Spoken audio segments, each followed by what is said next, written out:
ਇਸ ਵੇਲੇ ਜਿਹੜਾ ਪਾਕਿਸਤਾਨ ਦੇ ਅੰਦਰ ਖਾਸ ਤੌਰ 'ਤੇ ਇਹ ਦਹਿਸ਼ਤਗਰਦੀ ਦਾ ਮਸਲਾ ਬਣਿਆ ਹੈ, ਕਿਆ ਇਹਦੇ 'ਚ ਤੁਸੀਂ ਕੋਈ ਆਪਣਾ ਰੋਲ ਅਦਾ ਕਰ ਸਕਦੇ ਹੋ? ਦੇਖੋ ਜੀ, ਇਹ ਮੈਂ ਤਾਂ ਹਮੇਸ਼ਾ ਹੀ ਕੋਸ਼ਿਸ਼ ਕੀਤੀ ਹੈ ਕਿ ਰੀਕਨਸੀਲੀਏਸ਼ਨ ਕੀਤੀ ਜਾਏ। ਠੀਕ ਹੈ ਨਾ ਜੀ। ਅੱਜ ਦੀ ਜਿਹੜੀ ਸੂਰਤ ਹਾਲ ਹੈ ਦਹਿਸ਼ਤਗਰਦੀ ਦੀ ਜਿਹੜੀ ਹੈ, ਇਹਦੇ ਵਿੱਚ ਇਹ ਹੁਣ ਮਾਮਲਾ ਬਹੁਤ ਅੱਗੇ ਆ ਗਿਆ ਹੈ ਨਾ। ਜੀ ਹਾਂ। ਮਤਲਬ ਇਸ ਵੇਲੇ ਦੇ ਜਿਹੜੇ ਦਹਿਸ਼ਤਗਰਦ ਨੇ, ਬਹੁਤ ਇਹਨਾਂ ਦੀ ਮਤਲਬ ਜਿਹੜੇ ਉਸਤਾਦਾਂ ਦੇ ਉਸਤਾਦ ਸੀ, ਉਹ ਵੀ ਸਾਡੇ ਦੋਸਤ ਸਾਹਿਬ ਸਨ। ਲੇਕਿਨ ਮੇਰਾ ਇਹ ਖਿਆਲ ਹੈ ਕਿ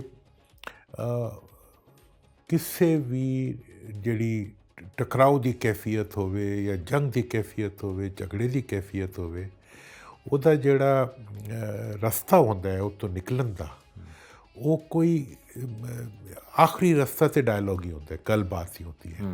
ਠੀਕ ਹੈ, ਬਿਲਕੁਲ ਜੀ। ਕਮਜ਼ੋਰੀ ਤੇ ਖਲੋ ਕੇ ਕੋਈ ਗੱਲਬਾਤ ਨਹੀਂ ਹੋ ਸਕਦੀ, ਮਜ਼ਬੂਤੀ ਤੇ ਖਲੋ ਕੇ ਵੀ ਗੱਲਬਾਤ ਹੀ ਹੁੰਦੀ ਜੀ। ਠੀਕ ਹੈ, ਮਤਲਬ ਇੱਕ ਹੁੰਦਾ ਨਾ ਜੀ, ਬੰਦਾ ਕਮਜ਼ੋਰ ਹੈ ਤੇ ਗੱਲਬਾਤ ਕਰੇ, ਨਹੀਂ, ਮਜ਼ਬੂਤ ਆਦਮੀ ਵੀ ਉਹੀ ਹੁੰਦਾ ਜਿਹੜਾ ਗੱਲਬਾਤ ਕਰੇ। ਅਤੇ ਅਫਗਾਨਾਂ ਦਾ ਤਾਂ ਇਹ ਰਿਹਾ ਕਿ ਅਫਗਾਨਿਸਤਾਨ ਨੂੰ ਪਹਿਲੇ ਤੋਂ ਸ਼ੁਰੂ ਤੋਂ ਮਤਲਬ ਦਾਊਦ ਦੇ ਜ਼ਮਾਨੇ ਤੋਂ, ਉਸ ਜ਼ਾਹਿਰ ਸ਼ਾਹ ਦੇ ਜ਼ਮਾਨੇ 'ਤੇ ਉਸ ਪਾਕਿਸਤਾਨ ਦੇ ਨਾਲ ਇੱਕ ਟਕਰਾਓ ਦੀ ਕੈਫੀਅਤ ਰਹੀ।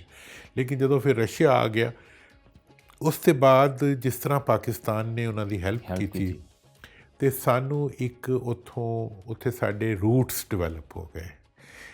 ਉੱਥੋਂ ਦੇ ਹਿਸਟੋਰਿਕ ਔਰ ਟਰਾਈਬਲ ਰੂਟਸ ਤੇ ਪਹਿਲੇ ਤੋਂ ਸਨ, ਹੁਣ ਇੱਕ ਪਰਸਨਲ ਰਿਲੇਸ਼ਨ ਦੇ ਰੂਟਸ ਵੀ ਪੈਦਾ ਹੋ ਗਏ।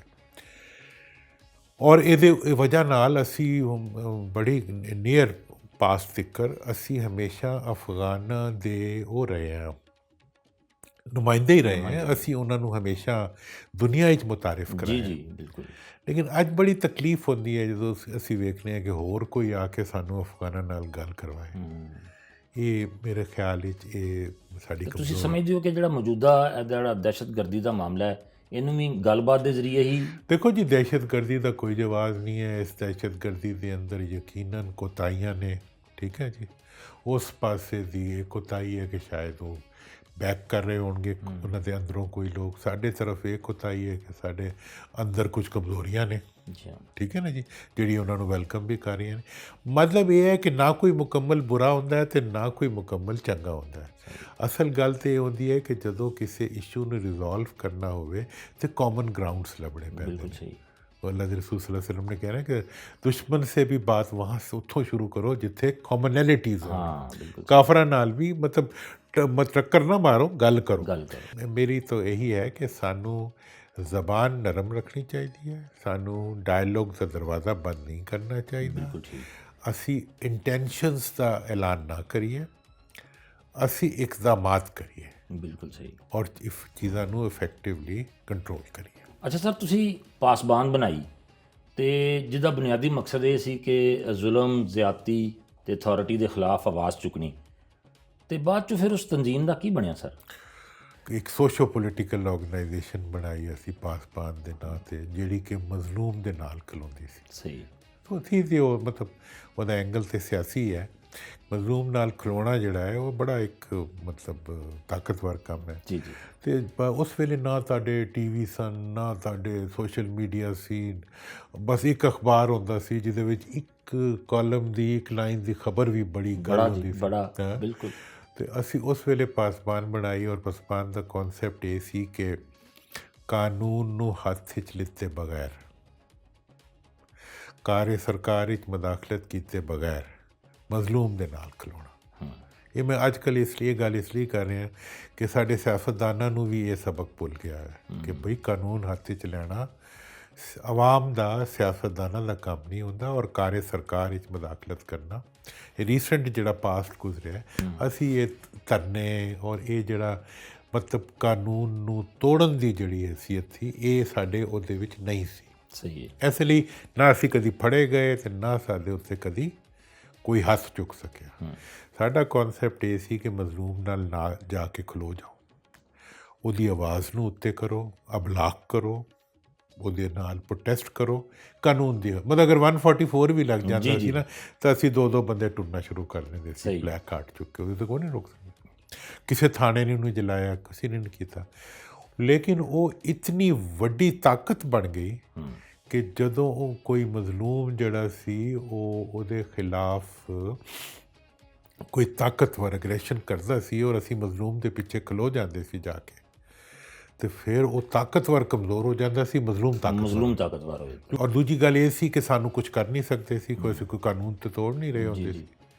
ਫਿਰ ਅਸੀਂ ਅਖਬਾਰਾਂ 'ਚ ਖਬਰ ਵੀ ਲਵਾ ਲੈਂਦੇ ਸੀ, ਉਹ ਫਿਰ ਉਹਨਾਂ ਨੂੰ ਵਕਤ ਪੈ ਜਾਂਦਾ ਸੀ ਤਾਰਿਆਂ ਨੂੰ, ਤੇ ਫਿਰ ਉਹ ਆ ਕੇ ਮਜ਼ਲੂਮ ਦੇ ਕੋਲ ਪਹੁੰਚ ਜਾਂਦੇ ਸੀ ਕਿ ਜੀ ਸੁਲਹ ਸਫਾਈ ਕਰ ਲਈ। ਤੇ ਇਸ ਤਨਜ਼ੀਮ ਦਾ ਬਾਅਦ 'ਚ ਕੀ ਬਣਿਆ?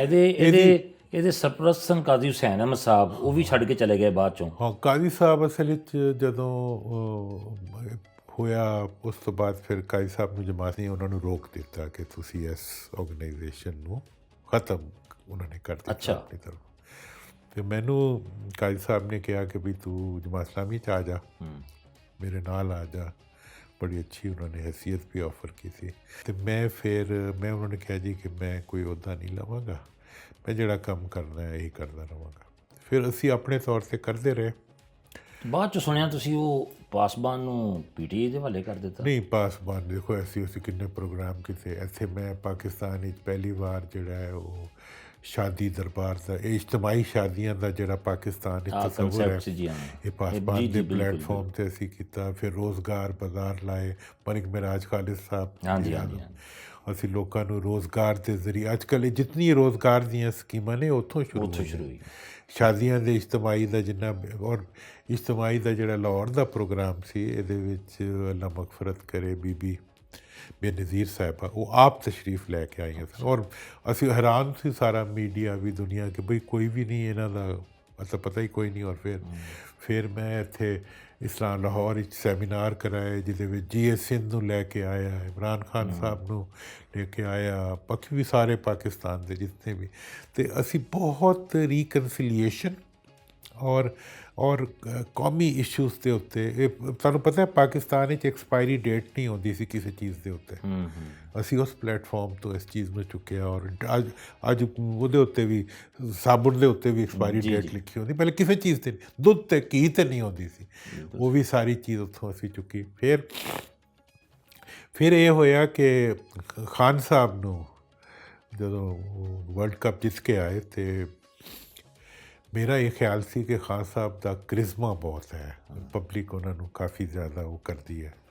ਅਤੇ ਮੈਂ ਉਹਨਾਂ ਨਾਲ ਗੱਲ ਕੀਤੀ, ਅਤੇ ਉਹ ਉਮਰ ਫਾਰੂਕ ਮੇਰੇ ਦੋਸਤ ਨੇ, ਗੋਲਡੀ, ਇਮਰਾਨ ਦੇ ਵੀ ਕਾਮਨ ਬਹੁਤ ਕਰੀਬੀ, ਹਾਂ, ਮੇਰੇ ਵੀ ਬਹੁਤ ਹੀ ਕਰੀਬੀ ਘਰ ਦੇ ਬੰਦੇ ਸਨ। ਅਤੇ ਅਸੀਂ ਜਨਾਬ ਫਿਰ ਮੈਂ ਕਿਹਾ ਯਾਰ ਇਹਨੂੰ ਇਮਰਾਨ ਨੂੰ ਸਿਆਸਤ ਵਿੱਚ ਲਿਆਉਂਦੇ ਹਾਂ, ਹੁਣ ਇਹ ਕ੍ਰਿਕਟ ਤੋਂ ਤਾਂ ਫਾਰਿਗ ਹੋ ਜਾਏਗਾ। ਅਤੇ ਉਹਨੇ ਕਿਹਾ ਚਲੋ। ਫਿਰ ਇੱਥੇ ਆਇਆ, ਅਸੀਂ ਗੱਪਸ਼ਪ ਲਾਈ, ਮੈਂ ਹੋਰ ਲੋਕਾਂ ਨਾਲ, ਕਾਜ਼ੀ ਸਾਹਿਬ ਨਾਲ ਮਿਲਾਇਆ, ਹੋਰਾਂ ਨਾਲ ਮਿਲਾਇਆ, ਜਿਤਨੇ ਵੀ ਜਰਨਲਿਸਟ ਮਿਲੇ ਨੇ ਇਮਰਾਨ ਨੂੰ, ਮੈਜੋਰਿਟੀ ਮੇਰੇ ਤਵਸਤ ਨਾਲ ਸਭ ਦੋਸਤ ਮਿਲੇ ਨੇ, ਜਾਵੇਦ ਸਾਹਿਬ ਨਾਲ ਮਿਲੇ, ਸਾਰਿਆਂ ਨਾਲ ਉਹਨਾਂ ਨੂੰ ਮੈਂ ਮਿਲਾਇਆ।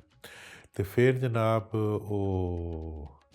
ਅਤੇ ਇਮਰਾਨ ਨੂੰ मैं किया भी तुसी, उन्होंने कहा नहीं मैं तो नहीं आता सियासत में, मुझे पहले हस्पताल मुकम्मल करना है।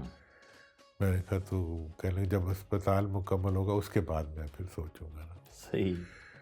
मैं कहा की मसला है अस्पताल? उन्होंने कहा यार 10 करोड़ शॉर्टफॉल है और मैं पैसे मांग मांग के थक गया हूँ पैसे वालों से।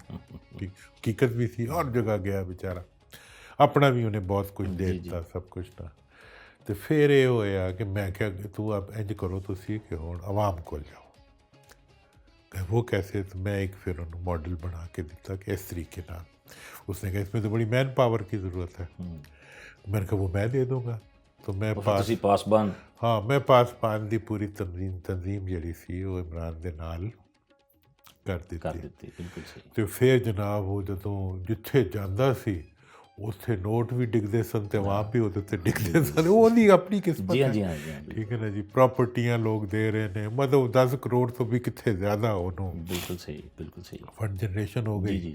ਅਤੇ ਇਹ ਜਿਹੜਾ ਸਾਰਾ ਪ੍ਰੋਸੈਸ ਸੀ, ਇਹਦੇ ਵਿੱਚ ਮੇਰਾ ਬੜਾ ਕਰੀਬੀ ਸਾਡਾ ਤਾਲੁਕ ਆਪਣਾ ਬਣੀ, ਜਿੱਥੇ ਕੋਈ ਖਾਸ ਮੈਂ ਕਦੀ ਉਹ ਨਹੀਂ ਕੀਤਾ, ਪ੍ਰੋਜੈਕਸ਼ਨ ਦਾ ਮੇਰਾ ਇਸ਼ੂ ਨਹੀਂ ਸੀ, ਲੇਕਿਨ ਮੇਰੀ ਪੂਰੀ ਟੀਮ ਜਿਹੜੀ ਸੀ ਉਹ ਇਹਦੇ ਨਾਲ ਮਿਲ ਗਈ। ਨਾਲ ਨਹੀਂ ਮਿਲੀ, ਨਹੀਂ ਉਹਦੇ ਨਾਲ ਟੁਰਦੀ ਸੀ। ਹਾਂ, ਠੀਕ ਹੈ। ਉਸ ਵੇਲੇ ਤੀਕਰ ਤੇ ਉਹ ਨਹੀਂ ਕੋਈ ਸਿਆਸਤ ਤੇ ਨਹੀਂ ਕਰ ਰਿਹਾ ਸੀ ਨਾ। ਅਲਬੱਤਾ ਜਿੱਥੇ ਜਾਂਦੇ ਸੀ ਲੋਕ ਇਤਨੇ ਇਕੱਠੇ ਹੋ ਜਾਂਦੇ ਸੀ ਕਿ ਫਿਰ ਇੱਕ ਵਾਰੀ ਸ਼ਾਮੀ ਸਾਹਿਬ ਨੇ ਕਾਲਮ ਲਿਖ ਦਿੱਤਾ ਵਜ਼ੀਰ ਆਜ਼ਮ ਅੱਛਾ ਇਮਰਾਨ ਖਾਨ ਤੇ ਉੱਥੋਂ ਫਿਰ ਉਹ ਚੀਜ਼ ਚੱਲ ਪਈ ਜੀ। ਤੇ ਫਿਰ ਆਖਰੀ ਕਲੋਜ਼ਿੰਗ ਪ੍ਰੋਗਰਾਮ ਹੋਇਆ ਸੀ ਯੌਮ ਆਵਾਮ, ਅਸੀਂ ਨਾਂ ਰੱਖਿਆ ਸੀ ਕਿ ਇੱਥੇ ਫੋਰਟਰੈਸ ਵਿੱਚ ਅੱਛਾ ਹਜ਼ਾਰਾਂ ਲੋਕ ਸਨ, ਉਹ ਵੀ ਮੈਂ ਆਰਗੇਨਾਈਜ਼ ਕੀਤਾ ਸੀ ਸਾਰਾ।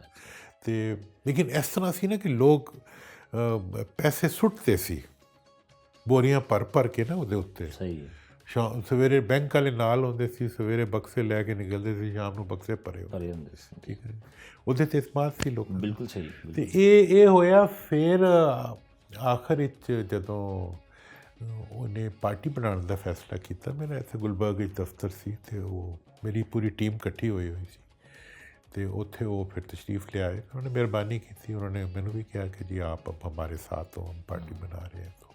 ਤੇ ਮੈਂ ਪੂਰੀ ਟੀਮ ਨਾਲ ਮਸ਼ਵਰਾ ਕੀਤਾ ਹਰ ਚੀਜ਼। ਉਸ ਵੇਲੇ ਤੱਕ ਮੈਨੂੰ ਵੀ 2.5-3 ਸਾਲ ਹੋ ਗਏ ਸੀ ਉਹਦੇ ਨਾਲ ਟੁਰਦੇ ਹੋਏ, ਓਬਜ਼ਰਵ ਕਰਦੇ ਹੋਏ 4 ਸਾਲ। ਤੇ ਮੈਂ ਖਾਨ ਸਾਹਿਬ ਨੂੰ ਕਿਹਾ, ਮੈਂ ਕਿਹਾ ਜੀ ਕਿ ਮੇਰੀ ਟੀਮ ਵਿੱਚ ਜਿਹੜਾ ਵੀ ਤੁਹਾਡੇ ਨਾਲ ਜਾਏਗਾ ਮੈਂ ਖੁਸ਼ ਹੋਵਾਂਗਾ। ਬਿਲਕੁਲ ਸਹੀ। ਮੈਂ ਮਾਜ਼ਰਤ ਕੀਤੀ ਸੀ ਆਪਣੇ ਸਾਹਮਣੇ। ਬਿਲਕੁਲ ਠੀਕ। ਕਿਉਂਕਿ ਮੈਂ ਤਬਨ ਜਿਹੜਾ ਸੀ, ਮੈਂ ਮਤਲਬ ਨਹੀਂ ਸਮਝਦਾ ਸੀ ਕਿ ਮੈਂ ਉਹਨਾਂ ਨਾਲ ਚੱਲ ਸਕਾਂ। ਬਿਲਕੁਲ ਠੀਕ। ਤੇ ਇੱਜ਼ਤ ਹੁੰਦੀ ਇਹੀ ਹੁੰਦੀ ਹੈ ਕਿ ਬੰਦਾ ਜਿਸ ਕੰਮ ਨੂੰ ਨਾ ਟੋਰ ਸਕਦਾ। ਦੂਜੀ ਗੱਲ ਹੈ ਕਿ ਪੋਲੀਟੀਕਲ ਸੀਨ ਉੱਥੇ ਘੱਟ ਸੀ ਔਰ ਉਹਦਾ ਇਮਕਾਨ ਵੀ ਘੱਟ ਸੀ। ਜੀ। ਇਸ ਲਈ ਫਿਰ ਮੈਂ ਨਹੀਂ ਗਿਆ। ਤੇ ਮੇਰੇ ਬਹੁਤ ਸਾਰੇ ਅੱਜ ਕੱਲ੍ਹ ਜਿਹੜੇ ਮੇਨ ਲੋਕ ਨੇ ਸਾਰੇ ਪਾਕਿਸਤਾਨ ਦੇ ਹੀ ਨੇ।